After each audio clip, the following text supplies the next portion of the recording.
श्री स्वामी समर्थ सर्वांना. मी राधिका पुन्हा एका नवीन व्हिडिओमध्ये तुमचं मनापासून स्वागत करत आहे. आज संक्रांत विशेष हळदी कुंकू कार्यक्रमाचा सुंदर क्षण तुमच्यासाठी घेऊन आले आहे. परंपरा, आनंद आणि स्नेहाने भरलेला हा खास व्लॉग नक्की शेवटपर्यंत पहा. चला तर उशीर न करता व्हिडिओला सुरुवात करूया. हळदी कुंकाचा कार्यक्रम तर होताच, पण माझ्या छोट्या मुलीच्या स्कूलमधून फोन आला की स्पोर्ट डे आहे आणि ते कंपल्सरीच आहे, म्हणून मग मला स्कूलमध्ये जावं लागलं. तर हा व्ह्यू आहे तिच्या स्कूलमधला. सर्वजण असे डान्स करत होते आणि त्याच्यानंतर स्पोर्टला सुरुवात झाली.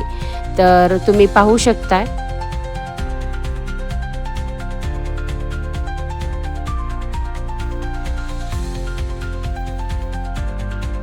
आणि अगोदर प्ले ग्रुपचं स्पोर्ट चालू होतं, रनिंग, बटरफ्लाय लावून वगैरे असं ते पळत होते. पण छोट्या मुलांचं काय, ते इकडून तिकडून कसंही पळत होते. असं पण ते तेवढंच पाहायला खूप छान वाटत होतं. तर स्पोर्ट डे झाला, तर त्याच्यानंतर घरी आले आणि हळदी कुंकाची तयारी चालू झाली. अशा पद्धतीने आम्ही तयारी करत होतो. छोटासा जरी कार्यक्रम असला आपल्या घरी, पण सजावट वगैरे केलं की ते तेवढंच छान दिसतं सगळ्यांना.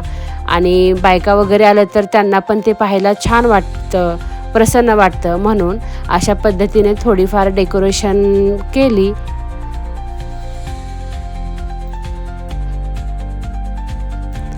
आता ते एक टेबल तयार झाल्यानंतर ह्या दुसऱ्या टेबलावरती पण थोडंफार डेकोरेशन करून घेतलंय.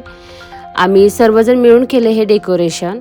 मी आणि माझ्या जावा वगैरे ते पण आहेत. थोड्या पुढं व्हिडिओमध्ये तुम्हाला दिसतीलच त्या पण. आणि डेकोरेशन कसं झालं हे तुम्ही मला कमेंटमध्ये नक्की सांगा. अशा पद्धतीने आम्ही 3 टेबलावरती डेकोरेशन मांडून घेतलं होतं.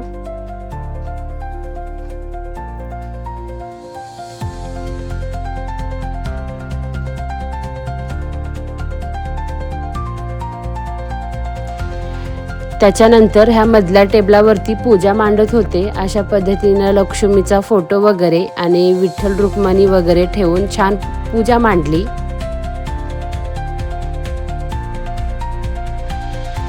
अख्खा दिवस जातो हा तयारी वगैरे करायची म्हणलं तर. हळदी कुंकाचा कार्यक्रम तर संध्याकाळी असतो, पण तयारी करण्यामध्येच खूप दिवस जातो, म्हणजे खूप वेळ लागतो त्याच्यासाठी. त्याच्यामुळे हे पटापट आम्ही सगळ्यांनी मिळून अशा पद्धतीने डेकोरेशन केलं.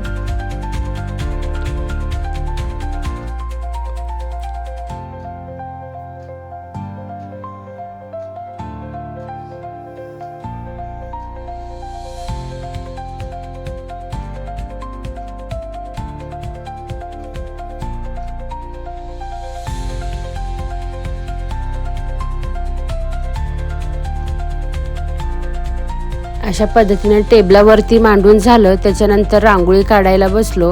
रांगोळी तर वेगळी काढायची होती आम्हाला, पण टाईमच नव्हता. आम्ही बायकांना 4चा टायमिंग दिला होता आणि रांगोळी काढायलाच वाजले 3:45. तर त्याच्यामुळे पटापटा अशा पद्धतीने रांगोळी काढली. छोटीशी काढली, पण छान काढली, छान वाटत होतं. नंतर लास्ट व्ह्यू तुम्ही पाहू शकता रांगोळीचा. अशा पद्धतीने रांगोळी कंप्लीट केली आणि पूर्ण पूजेचा वगैरे असा व्ह्यू होता आमचा.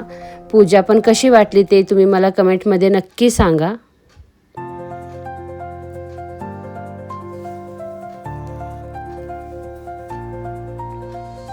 हे फायनल लुक होता आमचं डेकोरेशनचं वगैरे. सर्वांनी मिळून केलंय आम्ही.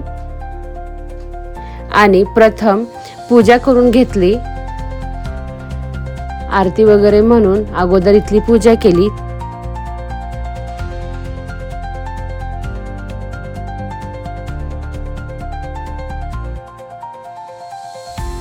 आणि आमच्या गावातलं हे देवी आईचं मंदिर आहे. तर मी पहिलं वाण देवी आईला देण्यासाठी आले आणि येऊन प्रथम पूजा केली आणि पहिला वाण देवी आईला दिले.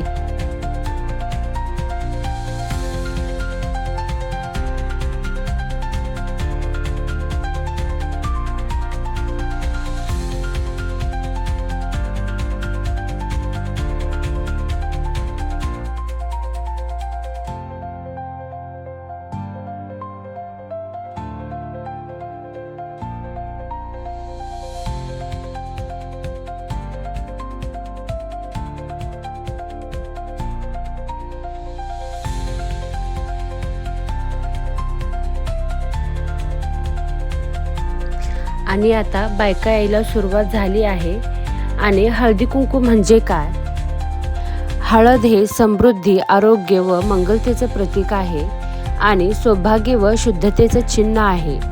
आणि कुंकू हे सौभाग्य, अखंड वैवाहिक जीवनाचे प्रतीक आहे. स्त्रियांच्या मंगलतेचे चिन्ह आहे. देवीच्या शक्तीचे प्रतीक आहे. आणि हळदी कुंकू हा कार्यक्रम का केला जातो? तर महिलांमध्ये आपुलकी, स्नेह व एकता वाढावी म्हणून केला जातो. एकमेकांना शुभेच्छा देण्यासाठी केला जातो आणि देवीचा आशीर्वाद मिळावेत म्हणून पण केला जातो. सौभाग्य व समृद्धी टिकून राहावी या भावनेने हळदी कुंकू केला जातो. आणि हा सण खास करून मकर संक्रांतीमध्येच केला जातो. आणि हळदी कुंकू म्हणजे स्त्रीचे सौभाग्य, श्रद्धा आणि संस्कृतीचा सन्मान मानला जातो. आणि एरवी तर एकमेकांच्या घरी जायला जमत नाही, त्याच्यामुळे हळदी कुंकाच्या निमित्ताने तरी बायका एकमेकांच्या घरी जातात. तेवढ्याच काहीतरी गप्पा गोष्टी होतात, तर ते खूप छान वाटतं. आणि ह्या माझ्या मोठ्या जाऊबाई आहेत.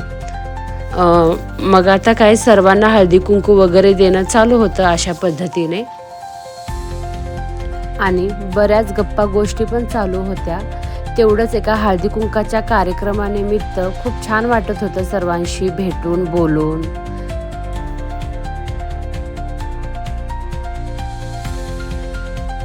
तिळगुळ घ्या आणि गोड गोड बोला, हाच संक्रांतीचा खास संदेश आहे. अशा पद्धतीनं आमचा कार्यक्रम होत आला होता. आणि त्याच्यानंतर थोडेफार फोटोशूट केलं सर्वांसोबत.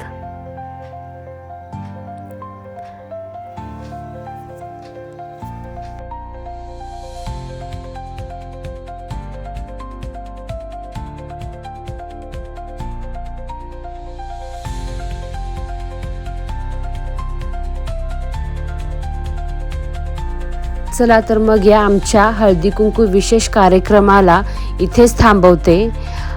आणि जर तुम्हाला व्हिडिओ आवडला असेल तर लाईक करा, शेअर करा, कमेंट करा. आणि चॅनेलवर नवीन असाल तर चॅनेलला सबस्क्राईब करा आणि बेल आयकॉनला क्लिक करायला विसरू नका. सर्वांना श्री स्वामी समर्थ. पुन्हा भेटू अशाच एका नवीन छानशा व्हिडिओमध्ये.